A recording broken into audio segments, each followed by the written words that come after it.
இன்றைக்கி நம்ம சேனலில் பார்த்தீங்கன்னா first time cooking series start பண்ண போகிறோம். நம்மளுடைய சேனல் பிளேலிஸ்ட்டில் குக்கிங் சீரீஸ் அப்படிங்கிற ஒன்று ஆட் பண்ணியிருக்கும். அதில் போய் நீங்கள் நம்ம சமைக்கிற எல்லா விஷயத்தையுமே நீங்கள் பார்த்துக்கிற முடியும். இன்றைக்கி நம்ம பார்க்க போகிற குக்கிங் என்ன அப்படின்னா உருளைக்கிழங்கு பொரியல். அதாவது ஃபஸ்ட்டு ஃப்ரெஞ்ச் ஃப்ரைஸ் பண்ணுறதா தான் பிளானிங்கு. பட் ஆனால் இந்த மிஷினில் ஃப்ரெஞ்ச் ஃப்ரைஸுடைய அந்த ஷேப் வரலை, ரொம்ப பொடுசாக வந்துச்சு. அதனால் ஃப்ரெஞ்ச் ஃப்ரைஸ் பண்ண முடியாது. ஸோ அதனால தான் ஒரு உருளைக்கிழங்கு பொரியலை போட்டுருவோம் அப்படின்னு தான் இந்த வீடியோவை நம்ம பண்ணுறோம். உருளைக்கிழங்கு சிப்ஸுக்கு என்னென்ன பொருட்கள் தேவை அப்படின்னா, உருளைக்கிழங்கு பொரிக்கிறதுக்கு எண்ணெய். நீங்கள் ஸ்பைசியை விரும்புகிறீங்க அப்படின்னா நீங்கள் மிளகாத்தூள் ஆட் பண்ணிக்கலாம். இல்லை எனக்கு ஸ்பைசி வேணாம், சும்மா ஒரு டேஸ்ட்டு நல்லா இருக்கணும் அப்படின்னு நினச்சிங்கன்னா மிளகுத்தூள் ஆட் பண்ணிக்கலாம். மிளகாத்தூள் அல்லது மிளகுத்தூள், தேவையான அளவு உப்பு. உருளைக்கிழங்கை கட் பண்ணதுக்கப்புறம் தண்ணியை ஊற்றி ஃப்ரிட்ஜில் 1.5 மணி நேரம் வைக்கணும். அப்படியும் இல்லைனா ஐஸ் வாட்டரில் ஐஸை ஊற்றி அந்த ரவுண்டாக கட் பண்ண உருளைக்கிழங்கை உள்ளே போட்டு 1.5 மணி நேரம் பண்ணணும். அதை நான் செய்யும்போது நான் எல்லாத்தையுமே சொல்கிறேன். ஸோ கவர் பண்ணுறதுக்கு நிறைய இருக்குது. வீடியோ போகிறதுக்கு முன்னாடி எல்லோரும் லைக், ஷேர், கமெண்ட், பிடிச்சிருந்தா சப்ஸ்கிரிப்ஷன் எல்லாத்தையும் ப்ரெஸ் பண்ணிக்கோங்க. இப்போ வாங்க வீடியோக்குள்ளே போய் உருளைக்கிழங்கு சிப்ஸை போட்டுடலாம்.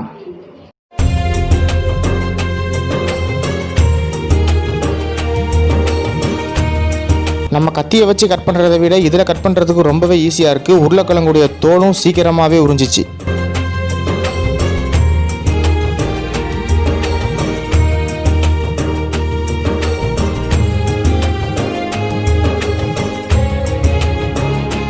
இப்போ உருளைக்கிழங்கு தோலை வெற்றிகரமாக உரிச்சாச்சு. இப்போ அடுத்து ரவுண்டாக சீவுறோம்.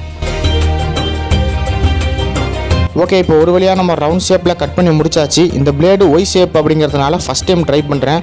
ஓரளவு ரவுண்டாக வராட்டாலும் ஏதோ ரவுண்டாக வந்திருக்கு. அதை வச்சு இப்போ நம்ம அடுத்த ஸ்டெப்பு போகலாம்.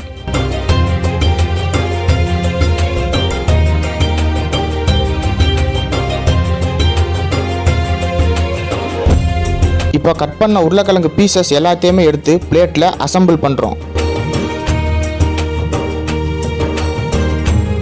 ஒரு வழியாக நம்ம உருளைக்கிழங்கை ரவுண்டாக கட் பண்ணி முடிச்சாச்சு. இப்போ அடுத்து என்ன பண்ண போகிறோம் அப்படின்னா, இந்த எல்லா உருளைக்கிழங்கையும் ஐஸ் வாட்டரில் ஃப்ரிட்ஜில் 1.5 மணி நேரம் வைக்கணும். ஃப்ரிட்ஜில் வச்சுட்டு 1.5 மணி நேரத்துக்கு அப்புறம் சந்திப்போம்.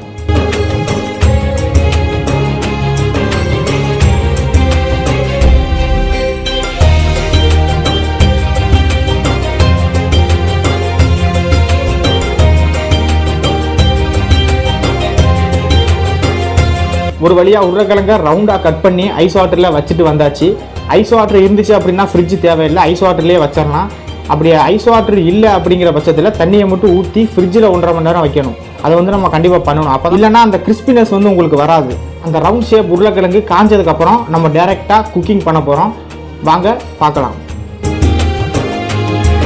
ஃப்ரிட்ஜில் 1.5 மணி நேரம் அந்த உருளைக்கிழங்கை வச்சதுக்கு அப்புறம் அதை எடுத்து வெயிலில் காய வைக்கணும். ஒன்றுக்கொன்று ஒட்டாமல் நல்லா உதிர்ந்து பரப்பி வைக்கணும். காய வைக்கும்போது இவ்வளோ நேரம் தான் காய வைக்கணும் அப்படிங்கிறதெல்லாம் கிடையாது. காஞ்சி முடிஞ்சதுக்கப்புறம் டேரெக்டாக எடுத்து பொரிக்க ஆரம்பிச்சிடலாம்.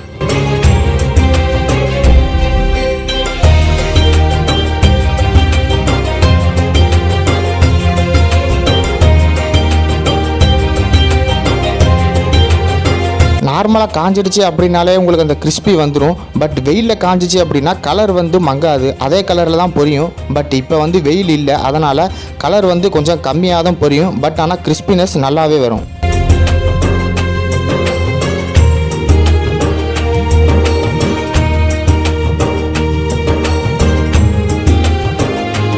ஓகே, இப்போ உருளைக்கிழங்கு பொரிக்கிறதுக்கு ரெடி ஆயிடுச்சு. இப்போது தேவையான அளவு எண்ணெயை ஊற்றுறோம்.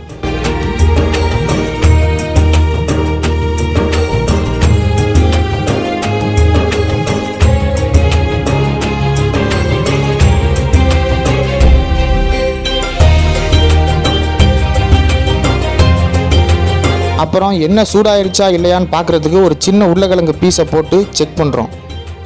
இந்த சின்ன பீஸ் சூடானதுக்கு அப்புறம் உருளைக்கிழங்கை போட்டு பொரிக்க ஸ்டார்ட் பண்ணுறோம்.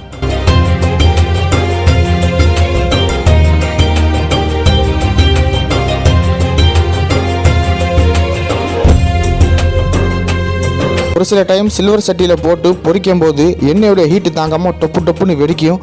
ஸோ கேர்ஃபுல்லாகவே பொரிங்க.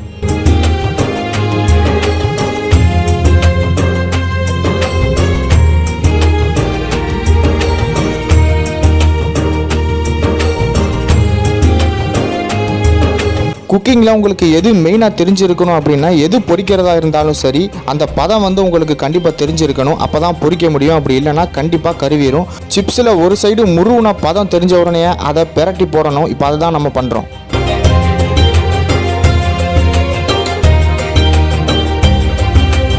நான் முன்னாடியே சொன்ன மாதிரி வெயிலில் நம்ம காய வச்சாதான் கலர் வந்து எல்லோ கலரில் வரும். அப்படி இல்லைன்னா ப்ரௌனாக தான் வரும்.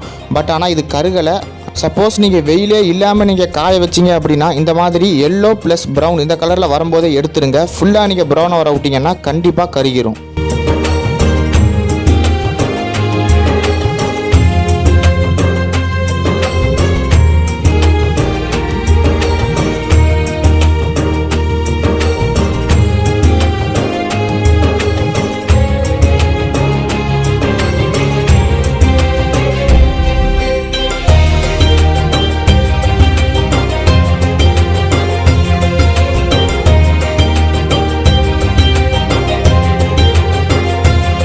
இப்போ நம்ம செகண்ட் ரவுண்டு உருளைக்கிழங்க பொரிக்கிறோம். வெயிலில் காயாததுனால செகண்ட் ரவுண்டும் அந்த எல்லோ ப்ரௌன் ரெண்டும் சேர்ந்து தான் வரும். நீங்கள் அதையும் பாருங்கள்.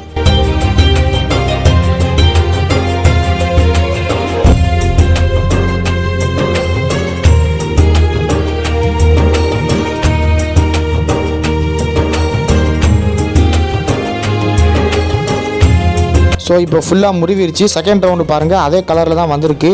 ஸோ வாங்க சீக்கிரம் எடுத்துடலாம்.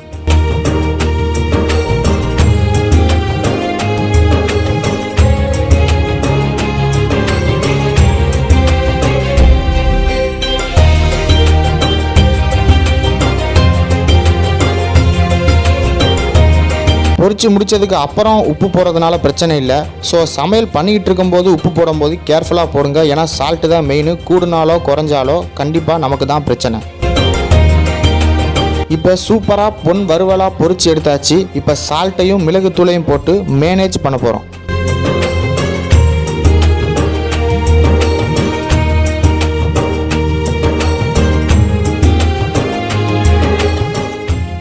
ஃபைனலாக ஒரு வழியாக சிப்ஸை போட்டு முடிச்சாச்சு. இப்போ சிப்ஸுடைய டேஸ்ட் என்ன மாதிரி இருக்குது அப்படின்னு பார்த்து நான் சொல்கிறேன். மிளகு உப்பு ரெண்டையுமே சேர்த்து சாப்பிடும்போது எந்த அளவுக்கு டேஸ்ட்டாக இருக்குது அப்படின்னா, ஒரு கடையில் எந்த அளவுக்கு வாங்கி சாப்பிட்றோமோ அந்த அளவுக்கு டேஸ்ட்டாக இருக்குது. அந்த கிறிஸ்பி வந்து உங்களுக்கு தெரியும் நினைக்கிறேன். நான் காட்டுறேன் பாருங்கள். அதை நொறுக்கும்போது அந்த கிறிஸ்பினஸ் வந்து உங்களுக்கு அந்த சவுண்டு கேட்குதுன்னு நான் நினைக்கிறேன். ஒரு கடையில் எந்த அளவுக்கு டேஸ்ட்டாக இருக்குமோ அந்த அளவுக்கு சிப்ஸ் ரொம்பவே டேஸ்ட்டாக இருக்குது.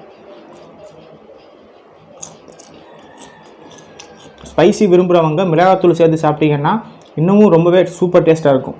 கடையில் சாப்பிட்றதுக்கும் வீட்டில் பண்ணி சாப்பிட்றதுக்கும் என்ன டிஃப்ரென்ஸ் அப்படின்னா, கடையில் வந்து பார்க்குறதுக்கு ரொம்பவே அழகாக இருக்கும். ஆனால் வந்து அவங்க எந்த எண்ணெயில் பொரிக்கிறாங்க அப்படின்னு சொல்லிட்டு தெரியாது. அதனால் சேஃப்டி இருக்காது. பட் ஆனால் வீட்டில் பொரிக்கிறதுனால பியூரான எண்ணெயில் தான் நம்ம பொரிப்போம். அதனால் வந்து ஓரளவுக்கு ஷேப் வராட்டாலும் கூட டேஸ்ட் வந்து ரொம்பவே நல்லாயிருக்கும். ரொம்பவே பாதுகாப்பானது. அந்த வகையில் வந்து வீட்டில் உள்ள ஆட்களையும் நம்ம பண்ணுற விதத்தையும் பாராட்ட முடியும்.